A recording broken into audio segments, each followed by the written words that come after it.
So yesterday I was working out and one of my favorite songs came on, which is it Bonnie Tyler? But it's I Need a Hero. Do you guys like that song? Hopefully you do. I love it, especially in Shrek. Is it Shrek 2? Where it's like they start doing it. It's like the beat in the background gets you really excited and the horses are running. Anyway, if you know what I'm talking about, you know what I'm talking about. If you don't, you're not missing anything. It's totally fine. Except for you are missing out if you don't know the song, which is I Need a Hero, which I love this song.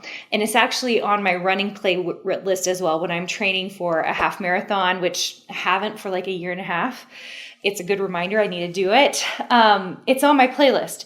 It's because it gets my heartbeat up. It gets me really excited. But I was thinking about the words of that song and how it almost victimizes, like the I need a hero, our ability to be our own heroes. And there's a great book out by Donald Miller right now called Hero on a Journey.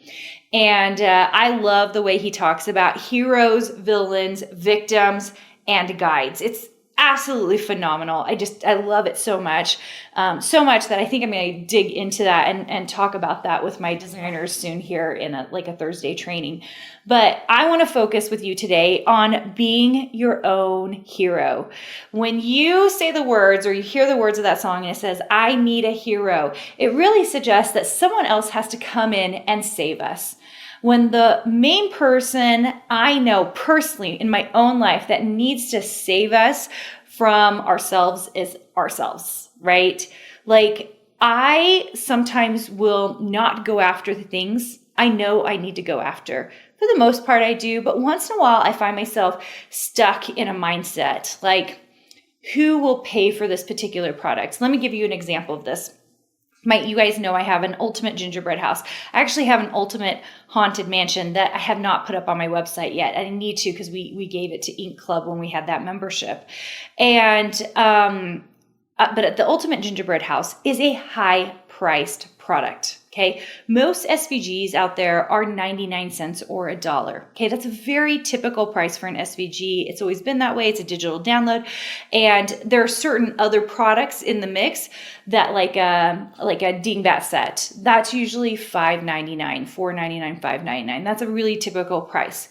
When I built this ultimate gingerbread house, I noticed there weren't a lot of people out there who were making really big things, really sophisticated things that had a lot of design work and structural work to it that were selling the actual files. There's a few out there and they're phenomenal, so good. But I really wanted to do that. And I wanted it to be a premium product. So I priced it a crazy price.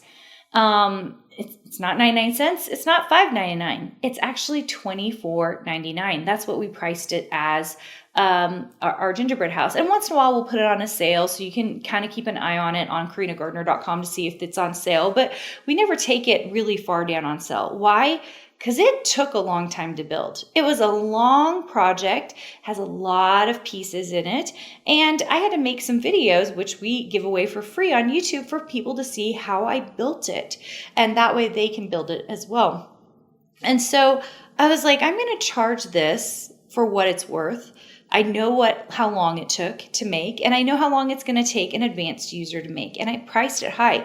And it took me a long time, you guys, to really settle on that price. And some of you might say, well, it is too high. Well, who knows, right? Like, I mean, I put it at that price. Is there someone who would pay more for it? Maybe.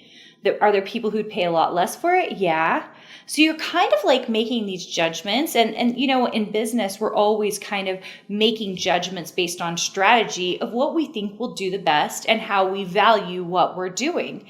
And, you know, even for my program, which you guys know I talk about all the time, our Design Suite program has a high price on it. And it's because we could either go really, really low and people could never see me, never have a design coach, never be able to ask a question, just get some coursework and call it good.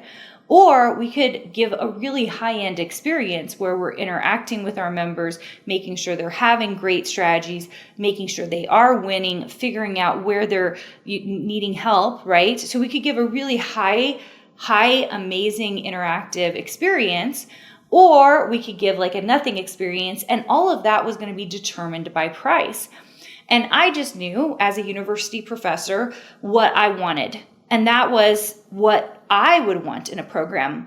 And I pay for really expensive programs. And the reason I do is because someone gets back to me quickly.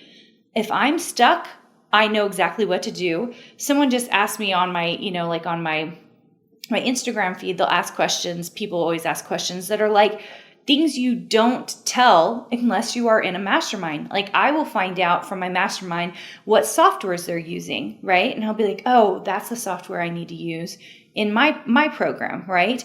But those are the things, that's the kind of information that gets passed around within programs. And I knew that if we never talked to our members, then they wouldn't know those things, right? But if we talked to them all the time and we knew what they were doing, we could be like, suggest, why don't you go try out for this store? What if you go do this? What if you go do this? And we could give them a more interactive experience. And that was really important to me. And same with any experience you have. Like if you go to college, right? Some of you, all of you, maybe have you done a bachelor's degree, right? So you do a bachelor's degree, and what do you have? You have teachers who look at your work. You have teachers who grade your work. Now, some of you pay a lot for college. I know my alma mater costs $60,000. That's what a master's degree costs, right? So not a master's degree. That was my undergrad degree. Yeah, I taught at the University of Minnesota as an undergrad degree. My master's degree and my Ph.D. were substantially more. So that is what I'm talking about. I get a teacher who grades my work, who sees me in class and gives me this certain experience, right?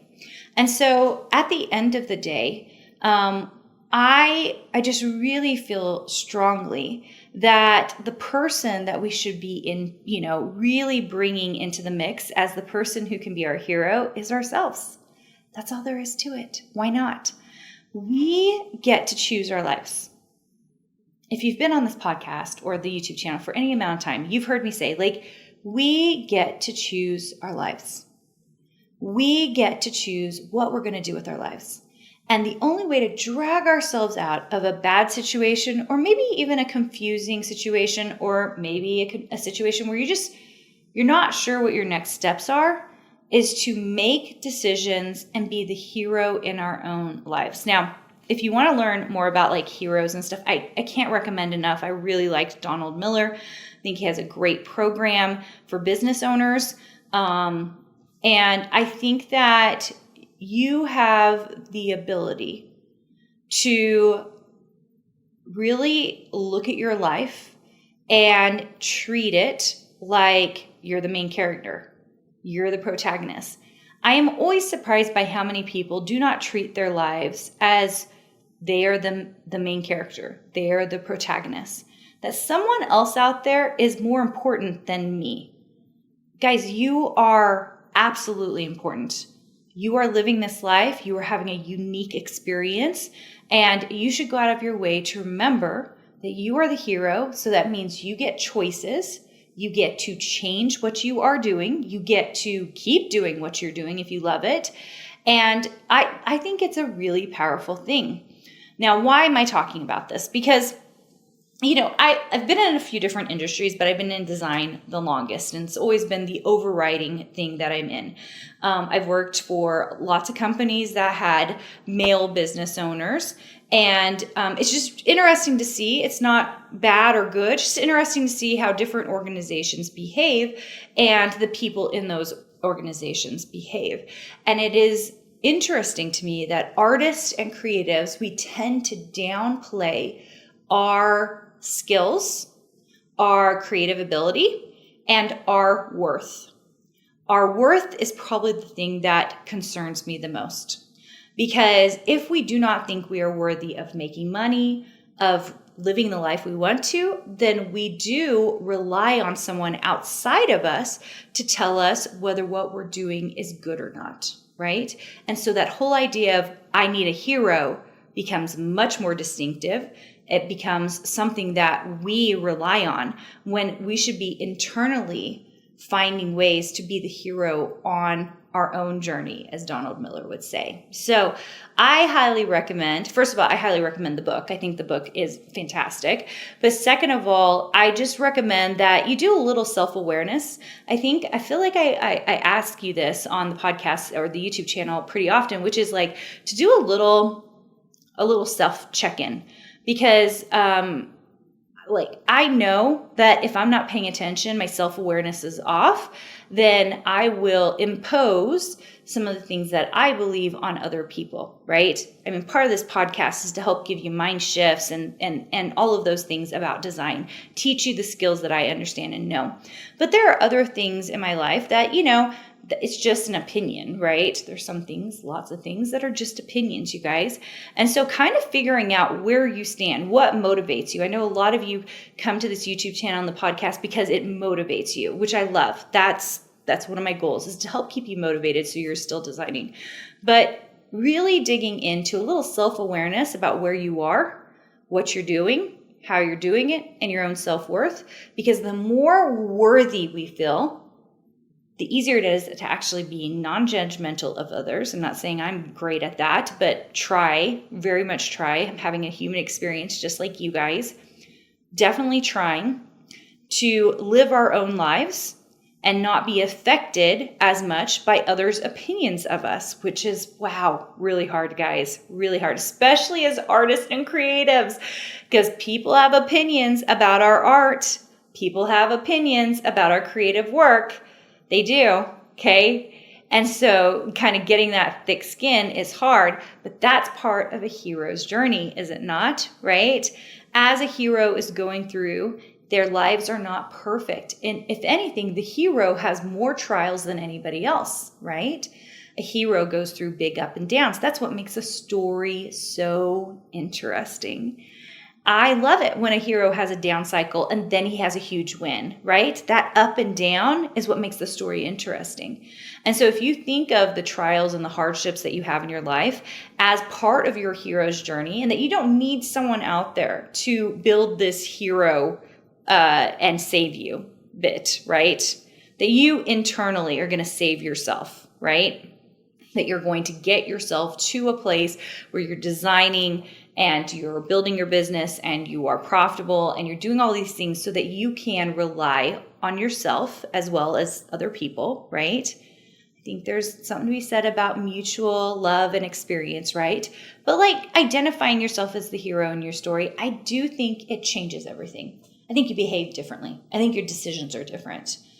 Try it. I'm going to challenge you. Okay. I don't actually do very many challenges on the podcast and YouTube channel, but I'm going to challenge you. This is my challenge to you. My challenge to you is to, in the next couple of days, pay attention to the decisions you make and qualify it as a decision whether a hero would make it or someone else would make it. Would a hero make this decision? I'm talking about little decisions, you guys, like that kind of matter in your life, right? Like maybe, I was just thinking this, I'm doing this podcast and my daughter's still asleep and it's 1:00 in the afternoon. As a hero, do I go up and force her to wake up and make her do what she needs to do? Or do I just let her keep sleeping because it's summertime and she's a teenager and I'm just kind of letting her live her best life right now? I don't know. I don't know what the answer is to that.